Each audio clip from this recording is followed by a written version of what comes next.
Hello दोस्तों, welcome back to the channel. मैं पिछली वीडियो में आपको बताया था कंपोनेंट कैसे बनाते हैं, प्रॉप्स और स्टेट कैसे वर्क करते हैं और टेलविन सीएसएस कैसे इंस्टॉल करते हैं। अब तक आपकी ऐप दिखती तो अच्छी है बट स्टैटिक है, मतलब कुछ इंटरैक्टिव नहीं हो रहा। आज का टॉपिक है रिएक्ट इवेंट हैंडलिंग। तो चलिए बिना टाइम वेस्ट किए let's jump straight into the code. सबसे पहले बेसिक कॉन्सेप्ट क्लियर कर लेती हूँ। इवेंट हैंडलर होता क्या है?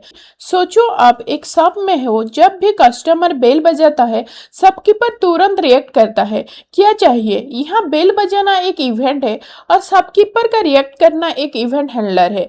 रिएक्ट में भी एग्जैक्टली यही होता है।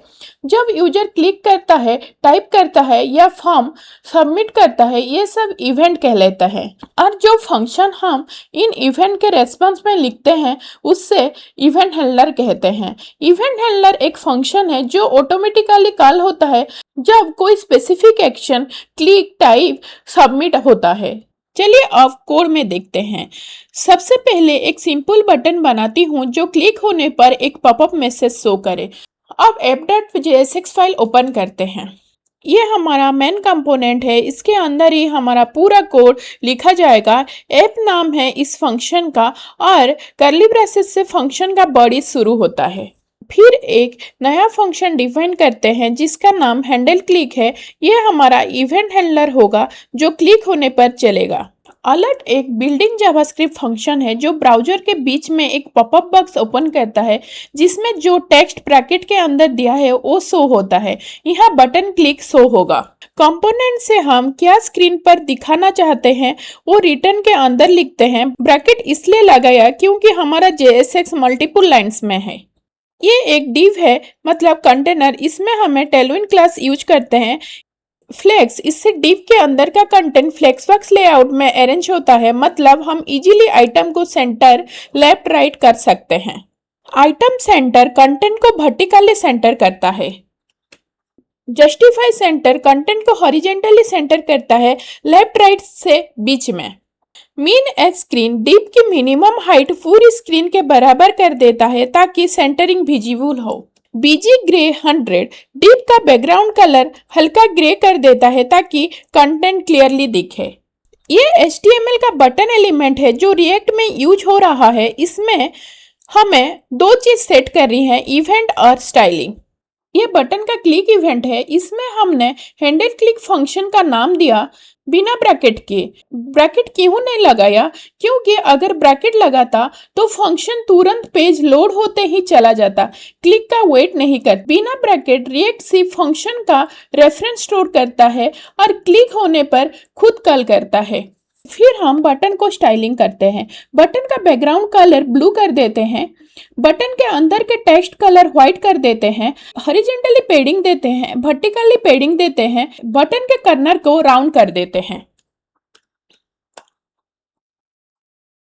ये बटन के अंदर का टेक्स्ट है जो यूजर को स्क्रीन पर दिखेगा। फिर हम एक्सपोर्ट डिफॉल्ट ऐप लिखते हैं। ये लाइन ऐप कंपोनेंट को एक्सपोर्ट करती है ताकि दूसरी फाइल्स जैसे main.jsx इसे यूज कर सकें। अब चलो इसको रन करते हैं।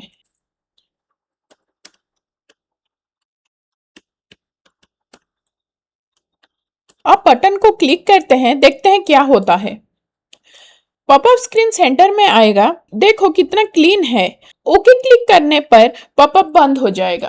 कभी कभी हमें छोटा सा फंक्शन डायरेक्टली बटन के अंदर ही लिखना होता है, अलग से फंक्शन बनाने की जरूरत नहीं पड़ती। मेन कंपोनेंट सेम एज पहले JSX रिटर्न करते हैं। फिर वही सेंटरिंग वाला डिव जो पहले देखा था, flex item centre, justify centre से कंटेंट सेंटर होता है।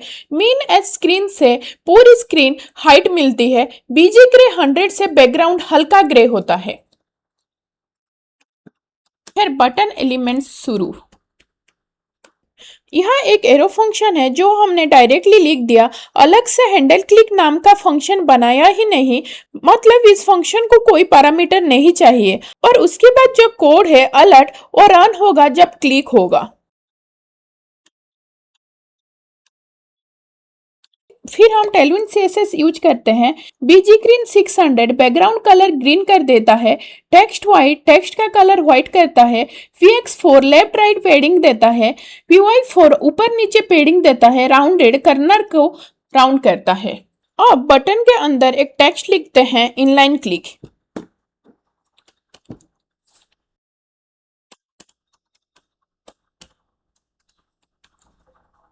इंपॉर्टेंट नोट, अगर लॉजिक बड़ा हो जाए जैसे मल्टीपल स्टेप या कंडीशन तो इनलाइन मत करो, अलग फंक्शन बनाओ। इनलाइन सिर्फ छोटे वन लाइन काम के लिए बेस्ट है। तो अब चलिए ब्राउजर में देखते हैं। यहाँ देखो, इनलाइन पे क्लिक करने से पॉपअप आएगा inline click, same result, but इस बार हमने सेपरेट फंक्शन बनाया ही नहीं, सब कुछ बटन के अंदर ही डिफाइन कर दिया। अब देखते हैं passing argument to event handler. अब मान लीजिए हमें पता करना है कौन सा स्पेसिफिक आइटम क्लिक हुआ, जैसे एक प्रोडक्ट लिस्ट हो।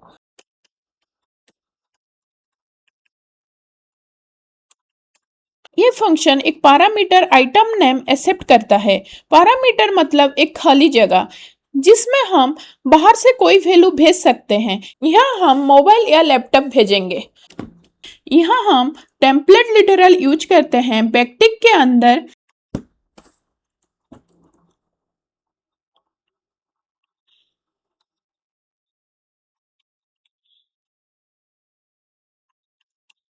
इसका मतलब है इस जगह आइटम नेम वेरिएबल की वैल्यू ऑटोमेटिकली इंसर्ट हो जाएगी।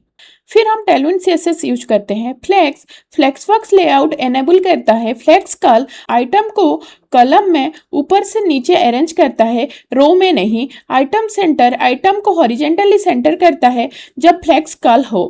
जस्टिफाई सेंटर आइटम को वर्टिकली सेंटर करता है। मीन स्क्रीन पूरी स्क्रीन हाइट। बीजी ग्रे 100 हल्का ग्रे बैकग्राउंड।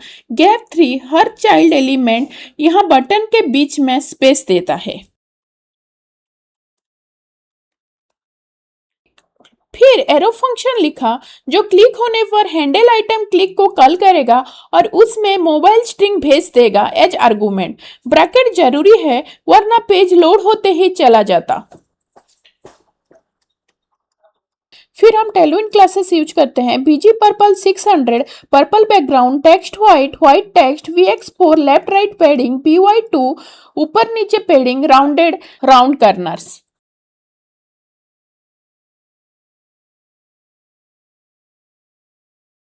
फिर मोबाइल बटन टेक्स्ट, दूसरा बटन सेम स्ट्रक्चर, बस मोबाइल की जगह लैपटॉप है, वैल्यू अलग है, कोड सेम।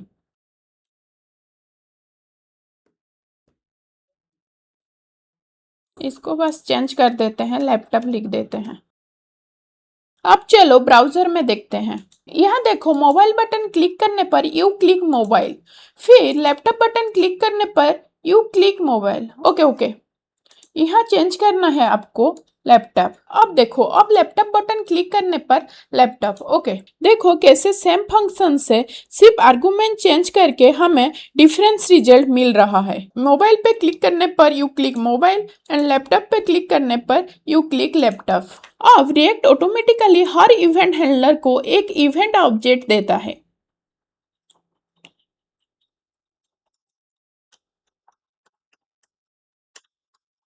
पर फंक्शन एक पैरामीटर ई लेता है। ये ई रिएक्ट ऑटोमेटिकली देता है जब भी कोई इवेंट होता है, हमें खुद भेजना नहीं पड़ता। इससे सिंथेटिक इवेंट कहते हैं। ई डॉट टारगेट मतलब वो एलिमेंट जिस पर क्लिक हुआ। डॉट टेक्स्ट कंटेंट उसके अंदर का टेक्स्ट निकलता है। पूरी लाइन का मतलब पॉपअप में टारगेट टेक्स्ट लिख कर उसके आगे क्लिक एलिमेंट का टेक्स्ट दिखाओ।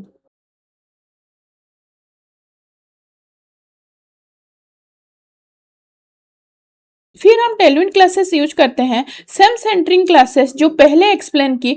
Flex flex works on, item centre vertical centre, justify centre horizontal centre, min H screen full height, BG grey 100 grey background. फिर फंक्शन का रेफरेंस दिया ब्रैकेट के बिना।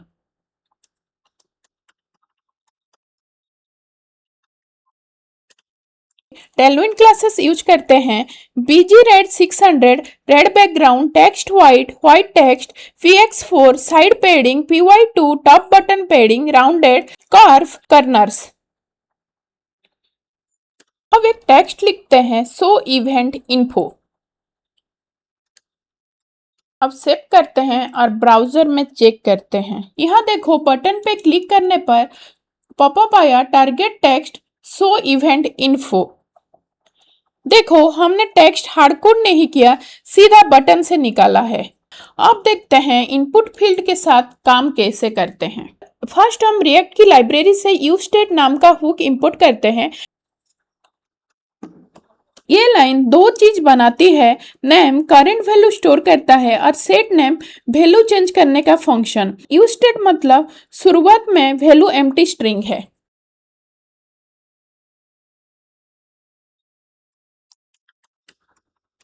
ये फंक्शन तब चलेगा जब यूजर इनपुट बॉक्स में कुछ टाइप या डिलीट करेगा। E dot target dot value input box का अभी का टेक्स्ट होता है। सेट नेम से हम उस टेक्स्ट को सेट में सेव कर रहे हैं। जैसे ही स्टेट चेंज होती है स्क्रीन ऑटोमेटिकली री रेंडर हो जाती है। एक नया फंक्शन बनाते हैं जो बटन क्लिक होने पर चलेगा।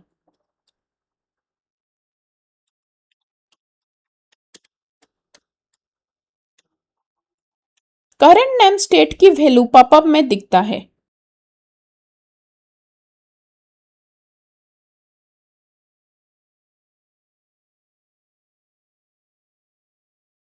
फिर हम टेलविंड क्लासेस यूज करते हैं। सब कुछ कॉलम में सेंटर रखा, ग्रे बैकग्राउंड और बीच में गैप।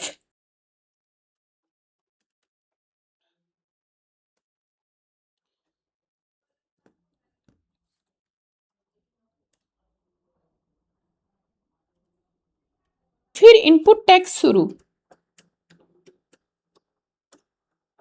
टाइप टेक्स्ट ये बताता है कि इनपुट बॉक्स प्लेन टेक्स्ट के लिए है, ईमेल या पासवर्ड नहीं। अनचेंज इक्वल्स हैंडल चेंज, हर बार जब कुछ टाइप डिलीट होगा हैंडल चेंज फंक्शन चलेगा। प्लेस होल्डर इक्वल्स अपना नाम लिखें, ये ग्रे टेक्स्ट होता है जो इनपुट खाली होने पर दिखता है हिंट के लिए। फिर हम टेलविन क्लासेस यूज करते हैं। बॉर्डर इनपुट के अराउंड एक लाइन बॉर्डर ऐड करता है। बॉर्डर ग्रे 400, उस बॉर्डर का कलर ग्रे कर देता है। VX3 left right padding, PY2 ऊपर नीचे पेडिंग, राउंडेड कर्नर को राउंड करता है। टेक्स्ट सेंटर इनपुट के अंदर जो भी टाइप होगा वो सेंटर में अलाइन होगा। P एक पैराग्राफ टैग है टेक्स्ट दिखाने के लिए। Text LG class font size को लार्ज करती है। नेम के कर्ली ब्रेसेस जावास्क्रिप्ट वेरिएबल को JSX के अंदर यूज करने के लिए होते हैं। यहाँ लाइव स्टेट वैल्यू शो हो रही है। फिर बटन शुरू होता है।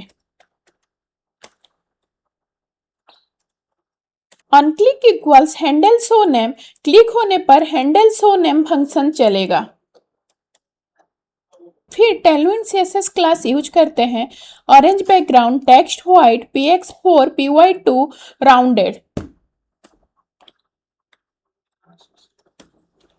अब ब्राउजर में देखते हैं। पहले टाइप करके देखते हैं स्क्रीन पर लाइव टाइपिंग तुरंत अपडेट होगा या नहीं।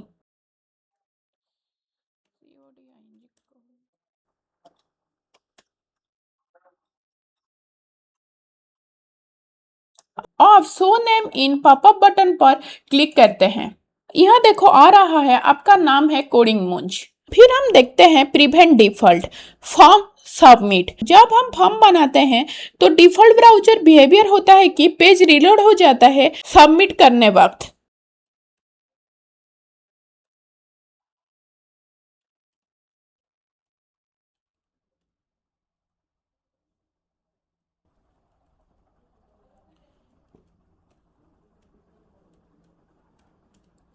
अब ईमेल स्टोर करने के लिए स्टेट।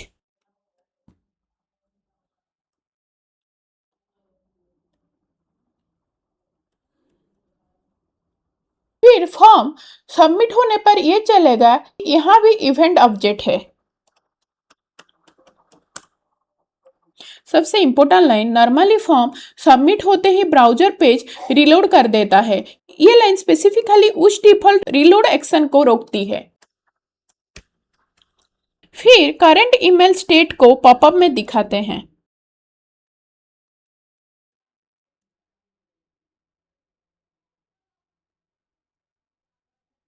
फॉर्म सबमिट होने पर सबमिट बटन दबाना या एंटर दबाने पर यह फंक्शन चलेगा। फिर हम टेलविन सीएसएस क्लासेस यूज करते हैं। सेम सेंटरिंग क्लासेस जो पहले एक्सप्लेन की, column layout, centring alignment, full height, grey background, gap between items.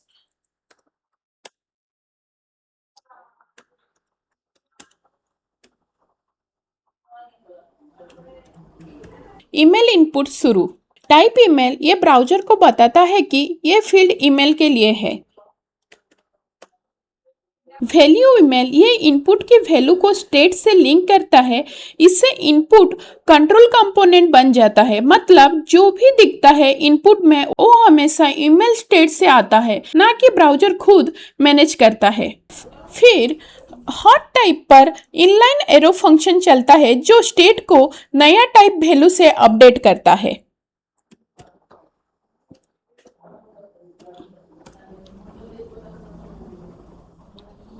Place holder email डालिए। हिंट टेक्स्ट जब इनपुट खाली हो।